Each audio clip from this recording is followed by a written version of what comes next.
আল্লাহর বান্দি সালেমের সামনে দাঁড়ায় গেল।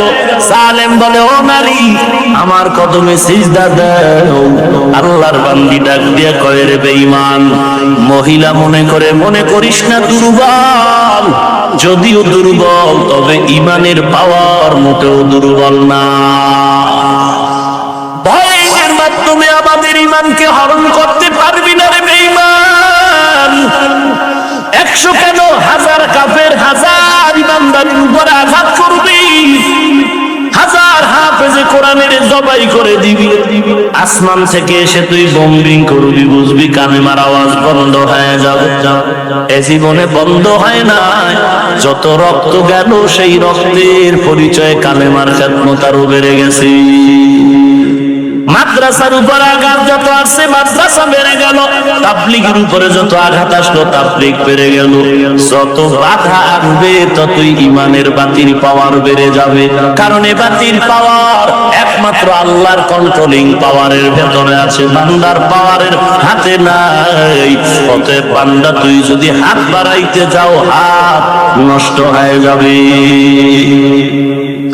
আল্লাহর বান্দিকে যখন বলা হলো, তুমি আল্লাহর ইবাদত বন্ধ করে আমার কদমে সিজদা দাও, মহিলা বলে, খবরদার, আর বার বলবি না। বলে, এবার তোমার শিশু বাচ্চাটাকে অগ্নিকুণ্ডের মধ্যে ফেলে দাও। বলে, আমাকেও যদি ফালায় দাও, হাসতে হাসতে জান্নাতে যাব, বেঈমানের কাছে মাথা নত করব না। জালিম যখন এক পর্যায়ে বুঝাইয়া থমকায়া পারে না, দুধের বাচ্চাটারে টান দিয়া যখন আগুনের মধ্যে ফেলবে, মায়ের চোখের পানি বের হয়ে গেল। সন্তানের মায়া তো সহ্য করা যায় না। ওরে, এই ইসরায়েলেরা কত আঘাত, ভারতের আসামি মুসলমানের উপরে কত আঘাত, ওই রোহিঙ্গা মুসলমানের উপরে কত আঘাত। মায়ের সামনে সন্তানকে জবাই করা হয়েছে, মায়ের কিছু বলার ছিল। সন্তানের সামনে মাকে জবাই দেয়া হয়। তুমি আজকে মুসলমান দ্বন্দ্ব করো, ফিরে ফিরে মুড়িদে দ্বন্দ্ব করো, কপালে লেখা নাও, বেশি দূরে নাই, অল্প সময়ে সেই বিপদ তোমার আমার উপরে আসবে। এটা বেঈমানের কারণে না, তোমার আমার সুন্নতের জবাই করার কারণে।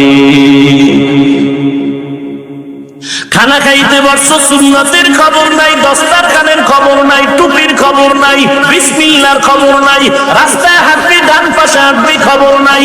খানা খাইতে দোয়া পড়বি, নবীর তরিকার সুন্নতের দোয়ার খবর নাই। ওযু বানাবি, 5 বার নামাজ পড়বি, নবীর সুন্নতের তরিকার খবর নাই। কথা বলার আগে সালাম দিবা, নবীর সুন্নতের তরিকার খবর নাই। এরে আল্লাহর বান্দা, আজান শুনে জবাব দিবা, নামাজে যাইবা, খবর নাই। এরে নবীর উম্মত, পদে পদে পদে পদে নবীর সুন্নতের জবাই করতেছ। নবী ঘোষণা তো দিয়ে গেছেন, আজকে নয়, হাজার হাজার বছর আগে দুই জিনিস আঁকড়ায় ধর, বিপদ আসবে না। 1 নম্বরে কোরআন, 2 নম্বরে হলো রাসূলের সুন্নত। আজকে কোরআন নাই, নবীর সুন্নত নাই। রাত্ররা আল্লাহ আরামের জন্য দিল, মোবাইলে গান বাজনা করে নষ্ট করলি না, নিজেও কোরআন পড়তে শিখলি না, ছেলে মেয়েটারও কোরআন পড়াইলি না, স্ত্রীকেও কোরআন পড়াইলা, ছেলেটারে বিয়ে করাবে, একটা পুত্রবধূ ঘরে আনবা, কোরআন পড়তে পারে কিনা একবারও খবর নিলা না। ইংরেজি কত পড়ছে, কি পাস করছে, এই খবর নিলা। বয়সেরও সীমা নাই, 30 বছর হলেও কোনো সমস্যা নাই। IBA পাস করছে কিনা, বলে হ্যাঁ। ডিগ্রি আছে কিনা, বলে হ্যাঁ। কোরআন পড়তে পারে কিনা, খবর নিলা না। আল্লাহর কসম করে বলি, আল্লাহর কোরআন যেই ঘরে তেলাওয়াত করবে যেই পুত্রবধূ, ওই পুত্রবধূ কোনোদিন শ্বশুর শাশুড়ির সাথে চোখ উল্টায় কথা বলবে না। এবং ওই কোরআনওয়ালার গর্ভ থেকেই তো কোরআনের আওয়াজ। ওরে, আম গাছ থেকে আম হবে, কাঁঠাল গাছ থেকে কাঁঠাল। কাঁঠাওয়ালা মান্দার কাছে কোনোদিন আমের আশা করা যায় না রে বাবা। কোরআনটারেও ছেড়ে দিয়েছো, ফজরের পরে মাকতুব নাই, ঘরের মধ্যে কোরআনের আওয়াজ নেই, নামাজের খবর নাই। অনেক সময় নির্লজ্জ বাবা বিছানায় ঘুমায়, সন্তান গিয়া মসজিদে নামাজ পড়ে, আছে না নাই? কোরআনেও ছেড়ে দিয়েছো। এর নবীর আশেক যারা টাটকা আশেক, তারা তো নবীর কথা বেশি বেশি ফলো করবা।